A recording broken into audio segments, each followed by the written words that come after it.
नमस्कार, एक बार फिर से आपका स्वागत है जुनून क्लासेस में। चलिए शुरू करते हैं 19 जून के करंट अफेयर। तो पहला क्वेश्चन आपकी स्क्रीन पर दिया हुआ है। किस राज्य सरकार ने कृषि उत्पाद विभाग का नाम बदलने की मंजूरी दे दी है? गुजरात, उड़ीसा, महाराष्ट्र, जम्मू कश्मीर। तो इसका सही आंसर हो जाएगा जम्मू कश्मीर। अब इसका बदल कर नाम क्या किया जाएगा? इसका नाम किया जाएगा कृषि उत्पाद व किसान कल्याण विभाग। ठीक है। इसके अलावा जम्मू कश्मीर के बारे में और बातें जान लेते हैं। जम्मू कश्मीर की 3 ग्राम पंचायतों को सामाजिक आर्थिक विकास में उत्कृष्ट योगदान देने के लिए दीनदयाल उपाध्याय सशक्तिकरण पुरस्कार दिया गया है। इसके अलावा जम्मू कश्मीर में योग सप्ताह 2020 की शुरुआत हो गई, जिसका उद्घाटन उपराज्यपाल यानी कि लेफ्टिनेंट गवर्नर गिरीश चंद्र मुर्मू जी ने किया है। ये तो हो गई पहला क्वेश्चन। चलिए नेक्स्ट क्वेश्चन पर चलते हैं। नेक्स्ट क्वेश्चन आपके सामने दिया हुआ है, बीसीसीआई के वर्तमान में लोकपाल कौन है? इस क्वेश्चन का आंसर बताइए। सुनील जोशी, जय शाह, रवि शास्त्री या फिर डीके जैन। तो इसका सही आंसर क्या हो जाएगा? इसका सही आंसर हो जाएगा डीके जैन। लोकपाल को हम ओम्बड्समैन भी बोलते हैं, इस बात का आप ध्यान रखिए। तो इसका सही आंसर क्या हो जाएगा? डीके जैन। डीके जैन जी को लोकपाल व आचरण अधिकारी के रूप में 1 वर्ष के कार्यकाल का विस्तार दिया गया है, इसीलिए ये क्वेश्चन हम डिस्कस कर रहे हैं। ओम्बड्समैन एंड एथिकल ऑफिसर के रूप में उनका विस्तार दिया गया है। डीके जैन के जी सुप्रीम कोर्ट के पूर्व न्यायाधीश हैं। अब बात कर लेते हैं बीसीसीआई। तो बीसीसीआई का मुख्यालय मुंबई में है और इसके अध्यक्ष सौरभ गांगुली हैं। इसके अलावा जो हमारे अटॉर्नी जनरल हैं के गोपाल, उनके कार्यकाल को भी 1 वर्ष बढ़ा दिया गया है। जो सुनील जोशी जी हैं, ये बीसीसीआई की चयन समिति के नए अध्यक्ष बन गए हैं। इसके अलावा जय शाह जी, जो कि अमित शाह के बेटे हैं, और ये बीसीसीआई के सचिव हैं। इतना आपको ध्यान रखना है इस क्वेश्चन में। चलिए नेक्स्ट क्वेश्चन की तरफ चलते हैं। नेक्स्ट क्वेश्चन दिया हुआ है, चौथे एशियाई युवा पैरा गेम 2021 की मेजबानी कौन सा देश करने वाला है? तो इसका सही आंसर क्या हो जाएगा? तो इसका आंसर हो जाएगा बहरीन। दिसंबर 2021 में इसका आयोजन किया जाएगा। इसमें 20 साल से जो कम उम्र के बच्चे रहते हैं वो पार्टिसिपेट करते हैं। ठीक है। बहरीन की बात करते हैं तो इसकी जो राजधानी है वो है मनामा, और अभी नए राजदूत भी नियुक्त हुए हैं जिनका नाम है पीयूष श्रीवास्तव जी। इसके अलावा जो कॉमनवेल्थ का युवा गेम होना था उसको भी अब 2021 में न करके 2023 में किया जाएगा त्रिनाद एंड टोबैगो में। इसके अलावा एशियाई युवा गेम का आयोजन किया जाएगा चीन के सांतो शहर में। इसके अलावा समर यूथ गेम का आयोजन 2022 में सेनेगल की राजधानी में किया जाएगा, इसलिए ये सारे नाम मेंशन मैंने किए हुए थे। चलिए नेक्स्ट क्वेश्चन की तरफ चलते हैं। नेक्स्ट क्वेश्चन आपके सामने दिया हुआ है, मारुति सुजुकी ने किस बैंक के साथ मिलकर फ्लेक्सिबल, यहाँ पर सब ध्यान दीजिए, फ्लेक्सिबल फाइनेंस स्कीम की शुरुआत की है? Kotak Mahindra bank, Karur Vysya bank, HDFC bank, ICICI bank. तो इसका सही आंसर हो जाएगा करूर वैश्य बैंक। इस स्कीम के अंतर्गत जो कि कहीं से नौकरी करते हैं या फिर जो सेल्फ एम्प्लॉयड हों, दोनों को ही 84 माह की अवधि के लिए लोन दिया जाएगा। इस अवधि में वो क्या कर सकते हैं, 6 माह तक उनको लोन नहीं देना, इसके बाद उनके लोन की शुरुआत होगी। अब बात कर लेते हैं करूर वैश्य बैंक की। तो इसका मुख्यालय करूर में है, सीईओ हैं पीआर सोसाद्री। नेक्स्ट क्वेश्चन है, किस बीमा कंपनी ने ट्रोपोगो के साथ भारत के पहले fly as you fly insurance launch करने की घोषणा की है? तो इसका सही आंसर हो जाएगा HDFC एर्गो जनरल इंश्योरेंस। इसके तहत जो ड्रोन होता है आपका, उसके लिए दुर्घटना का बीमा दिया जाएगा। तो ट्रोपो ऐप पर 10 लाख तक का आपको बीमा दिया जा सकता है। अब बात करते हैं HDFC एर्गो जनरल इंश्योरेंस की। तो इसका मुख्यालय मुंबई में है, इसके MD और CEO रितेश कुमार है। अब बात कर लेते हैं ड्रोन क्या होता है। देखिए, ड्रोन होता है एक ड्राइवरलेस व्हीकल, जिसकी मदद से हम सर्वेक्षण, मैपिंग, निगरानी आदि के लिए यूज करते हैं। यदि ये दुर्घटनाग्रस्त भी होता है तो केवल इसमें इसका ही नुकसान होता है, इसको रिमोट कंट्रोल से चलाया जाता है। तो इसी के लिए HDFC एर्गो जनरल इंश्योरेंस आपको इंश्योरेंस प्रोवाइड करेगी इस योजना के तहत। इसके अलावा ट्रोपो जो है वो यूके की कंपनी है, यूनाइटेड किंगडम की कंपनी है। चलिए नेक्स्ट क्वेश्चन की तरफ चलते हैं। नेक्स्ट क्वेश्चन आपके सामने दिया हुआ, किस राज्य में दिव्यांगजनों के कौशल विकास व पुनर्वास एंड रोजगार के लिए समग्र केंद्रीय क्षेत्र का उद्घाटन किया गया है? झारखंड, उड़ीसा, गुजरात, छत्तीसगढ़। तो इसका सही आंसर क्या हो जाएगा?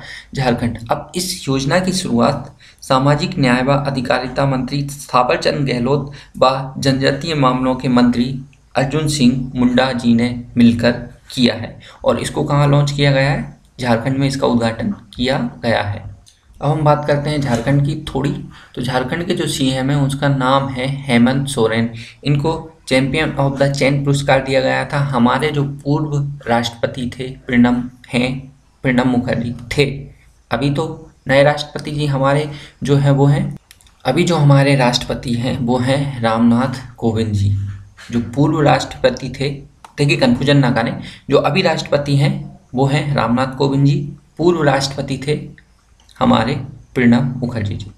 इसके अलावा झारखंड में CM दीदी रसोई योजना की शुरुआत की गई है। इनका एक शहर है झरिया, जो कि सबसे गंदा शहर है स्वच्छ सर्वेक्षण में, जिसका जिक्र आया था। इसके अलावा कोरोना काल में यहाँ पर प्रज्ञान ऐप लॉन्च किया गया है। इतना ध्यान रखिए इसके बारे में। चलिए नेक्स्ट क्वेश्चन की तरफ चलते हैं। नेक्स्ट क्वेश्चन आपके सामने दिया हुआ है, विश्व आर्थिक मंच द्वारा जारी 2020 टेक्नोलॉजी पायनियर्स में कौन सी भारतीय कंपनी शामिल हुई है? तो कौन सी कंपनी शामिल हुई है? Just money, Stelapps, both of the above या फिर पे मनी। तो इसका सही आंसर क्या हो जाएगा? बोथ ऑफ द अबव, यानी कि जस्ट मनी और स्टेल एप्स दोनों इसमें शामिल हुई थी। देखिए इसमें जो कंपनियों को उन्होंने शामिल किया है, तो जेस्ट मनी को शामिल किया। ये आर्टिफिशियल इंटेलिजेंस पर आधारित एक डिजिटल लैंडिंग प्लेटफॉर्म है। Stelapps internet of thing पर आधारित डेटा लीड प्लेटफॉर्म है। अब हम बात करते हैं विश्व आर्थिक मंच की। तो इसका मुख्यालय है वो क्लागनी में है और इसके जो अध्यक्ष हैं वो हैं क्लाउस श्वाब। इतना आपको इसके बारे में ध्यान रखना है। तो इसका सही आंसर हो जाएगा just money and Stelapps, यानी कि बोथ ऑफ द अबव। चलिए नेक्स्ट क्वेश्चन की तरफ चलते हैं। तो नेक्स्ट क्वेश्चन आपके सामने क्या दिया हुआ है? भारतीय सेना किस देश के द्वितीय विश्व युद्ध के 75वीं विजय परेड में शामिल होगी? तो इसका सही आंसर क्या हो जाएगा? रूस की 75वीं विजय परेड में भारतीय सेना शामिल होने जा रही है। इसके लिए इसमें चाइना की फोर्सेस भी शामिल होंगी, ये भी आप ध्यान रखिए। इसके लिए भारतीय सेना के 3 सेनाओं का 75 सदस्यीय दल मास्को जाएगा। और ये परेड कब होगी? ये होगी 24 जून 2020 को। और ये कहाँ पर होगी? जो रूस की राजधानी है मास्को में, वहाँ पर होगी। चलिए अब रूस की बात कर लेते हैं। तो रूस की राजधानी क्या है? मास्को। मुद्रा क्या है? रूबल। और राष्ट्रपति कौन है? Vladimir Putin. ये भी आपको ध्यान रखना है। इसके अलावा मिखाइल मिशिस्टिन इसी वर्ष यहाँ के PM बने हैं। भारत कितने वर्षों के लिए एक बार फिर संयुक्त राष्ट्र सुरक्षा परिषद में अस्थायी सदस्य बनेगा? तो इसका सही आंसर हो जाएगा कितना? 2 वर्ष। जो अस्थायी सदस्य होते हैं ना, उनका कार्यकाल 2 वर्ष होता है, क्योंकि इसमें 5 परमानेंट मेंबर होते हैं और 10 नॉन परमानेंट मेंबर होते हैं सुरक्षा परिषद में। जो परमानेंट मेंबर हैं, जिन्होंने कि विश्व युद्ध में विजय हासिल की थी, उन्होंने अपना एक ग्रुप बना के परमानेंट सदस्य बन गए, जिसमें है अमेरिका, ब्रिटेन, फ्रांस, इसके अलावा रूस और चाइना। तो भारत 8वीं बार इसके लिए अस्थायी सदस्य चुना गया है। इसमें से एशियाई प्रशांत क्षेत्र में 152 में से 184 वोट मिले हैं। समझ में आ गया? तो संयुक्त राष्ट्र सुरक्षा परिषद में 15 मेंबर होते हैं, 10 अस्थायी यानी कि नॉन परमानेंट और 5 स्थायी यानी कि परमानेंट। चलिए अब नेक्स्ट क्वेश्चन की तरफ चलते हैं। नेक्स्ट क्वेश्चन आपके सामने क्या दिया हुआ है? नेक्स्ट क्वेश्चन दिया हुआ है, भारत सरकार द्वारा किस राज्य से गरीब कल्याण रोजगार अभियान की शुरुआत की गई है? तो इसका आंसर बताइए, इसका आंसर क्या होगा? तो इसका सही आंसर क्या हो जाएगा? बिहार। अब देखिए, इसके तहत 6 राज्यों के 116 जिलों में जो प्रवासी व ग्रामीण नागरिक हैं, इनको आजीविका का साधन उपलब्ध कराया जाएगा। इसके लिए कॉमन सर्विस सेंटर होते हैं और कृषि विज्ञान केंद्र होते हैं, इनके द्वारा इनका डेटा कलेक्ट किया जाएगा। और ये जो 6 राज्यों में ये स्कीम शुरू की जाएगी, इसको बिहार से शुरुआत की गई है। बिहार में कहाँ? खगड़िया जिले के तेलियार ग्राम से इसकी शुरुआत की गई है। अब जो 6 राज्य हैं वो कौन कौन से हैं? बिहार, यूपी, झारखंड, उड़ीसा, एमपी और राजस्थान इसमें शामिल है। ठीक है, चलिए नेक्स्ट क्वेश्चन आपके सामने दिया हुआ है। जून 2020 में भारत इनमें से किस समूह का संस्थापक सदस्य बन गया है? तो इसका आंसर हो जाएगा GPAI। तो इसमें कौन कौन से देश शामिल हैं? उसमें है G7 समूह के सभी सदस्य, European union, Australia, Slovenia, Singapore, Korea, ये सारे सदस्य शामिल हैं, सदस्य देश हैं। इसके अलावा जो स्लोवेनिया है ना, उसको आर्टिफिशियल इंटेलिजेंस में महाभारत हासिल है, तो इसीलिए इसको शामिल किया गया। बहुत छोटा सा देश है, मात्र 20 लाख की आबादी है, लेकिन इसको आर्टिफिशियल इंटेलिजेंस में काफ़ी आगे है।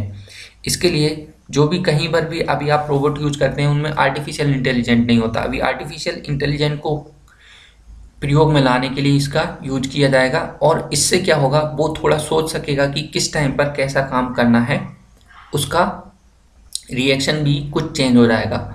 इसके अलावा GPAI का फुल फॉर्म होता है global partnership on artificial intelligence. ठीक है, इसके अलावा जो D10 लिखा है मैंने, इसका मतलब है डेमोक्रेसी 10, जिसकी की प्रस्ताव रखा है ब्रिटेन ने कि ऐसा डेमोक्रेटिक कंट्री के लिए एक समूह बनना चाहिए। इसके अलावा जो G7 है ना, पहले G8 हुआ करता था, लेकिन क्राइमिया जो कि रशिया ने हथिया लिया था, तो इसलिए इस समूह से 2014 में रूस को निकाल दिया, तो ये ग्रुप G7 रह गया। चलिए नेक्स्ट क्वेश्चन की तरफ चलते हैं। नेक्स्ट क्वेश्चन आपके सामने दिया हुआ है, किस बैंक ने कोविड-19 प्रतिक्रिया के लिए भारत को $750 मिलियन ऋण के लिए मंजूरी दी है? तो ये मंजूरी दी किसने दी है? ये मंजूरी दी है AIIB यानी कि एशियन इंफ्रास्ट्रक्चर इन्वेस्टमेंट बैंक ने ये मंजूरी दी है। इसके अलावा इसके पहले AIIB द्वारा भारत को $500 मिलियन का जो कोरोना के दौरान एक रिलीफ पैकेज प्रोवाइड किया गया था, इसके लिए अब जो $750 मिलियन दिए गए ना, ये गरीब व कमजोर वर्ग के कल्याण के लिए ये दिए गए हैं। एक बार फिर से अब इनको $750 मिलियन का लोन दिया गया।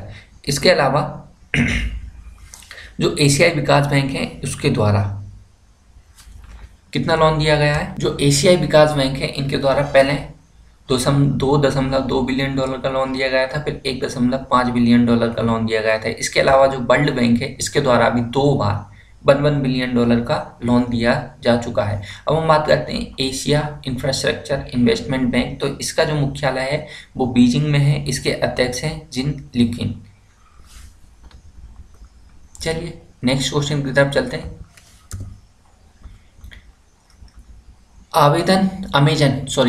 अमेजन कंपनी होगा, आवेदन नहीं, अमेजन कंपनी के साथ द क्लाइमेट व pledge one net zero carbon के लिए समझौता करने वाली पहली भारतीय कंपनी कौन सी बनी? तो इसका सही आंसर हो जाएगा क्या? इन्फोसिस। तो जो जेफ बेजोस हैं अमेजन के संस्थापक, उन्होंने ये कहा है कि 2040 तक कार्बन न्यूट्रल होने के लिए उन्होंने द क्लाइमेट प्लेज की शुरुआत की है। उसके लिए ये लोग क्या करेंगे, जो भी कंपनियां इस अमेजन के साथ मिलकर द क्लाइमेट प्लेज व नेट जीरो कार्बन इसकी शुरुआत की है ना, इसमें जो भी कंपनियां शामिल होती हैं उनको 2035 तक नवीनीकरण यानी कि रिन्यूएबल एनर्जी पर की तरफ जाना होगा, यानी कि उनका यूज करना होगा। इसी तरह इसको 2040 में ये कार्बन न्यूट्रल फ्री घोषित कर पाएंगे।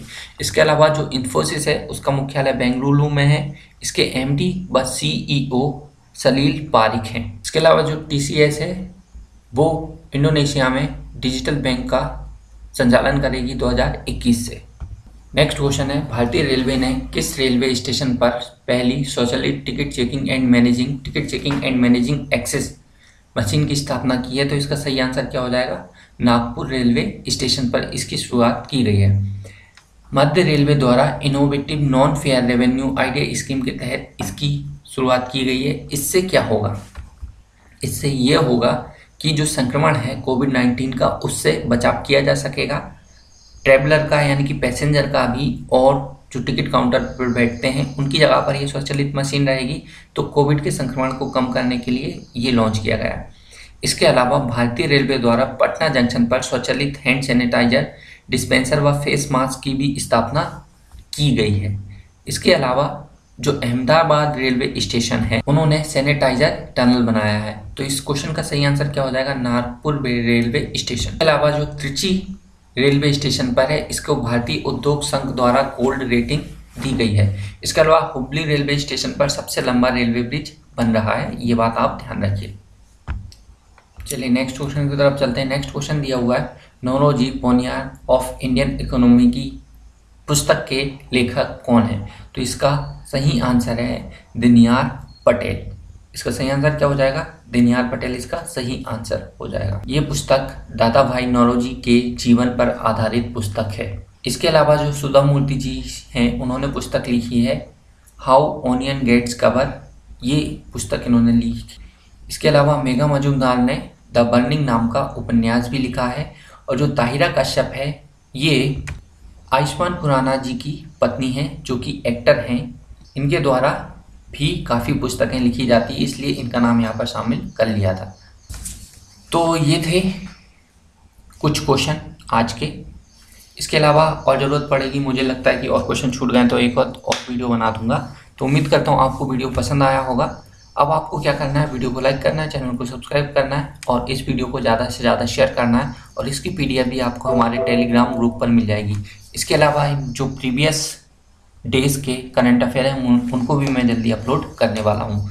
So thanks for watching and keep watching. धन्यवाद।